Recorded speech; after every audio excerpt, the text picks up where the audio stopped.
વિસાવદર વિધાનસભાના 87ના આમ આદમી પાર્ટીના ઉમેદવાર ગોપાલભાઈ ઇટાલિયાના સમર્થનમાં બિલખા ગામે થયું સભાનું આયોજન। આજે વિસાવદર તાલુકા વિધાનસભાના 87ની પેટા ચૂંટણી અનુલક્ષીને બિલખા ખાતે મધ્યસ્થ કાર્યાલયનો શુભારંભ કરવામાં આવ્યો।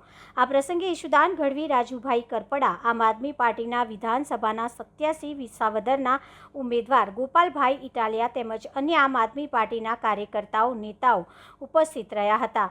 બહોળી સંખ્યામાં આમ આદમી પાર્ટીના સમર્થકો પણ ઉપસ્થિત રહ્યા હતા અને 300 જેટલા કોળી સમાજના યુવાનો આમ આદમી પાર્ટીમાં કેસ ધારણ કરી વિધિવત રીતે જોડાયા હતા। આમ બિલખા મધ્યસ્થ કાર્યાલયમાં શુભારંભ સાથે આમ આદમી પાર્ટીએ પોતાનો પ્રચાર અને પ્રસાર બિલખા તેમજ આજુબાજુના ગ્રામ્ય વિસ્તારમાં શરૂ કરી દીધો હતો અને લોકોમાં પણ સમર્થન જોવા મળી રહ્યો હતો।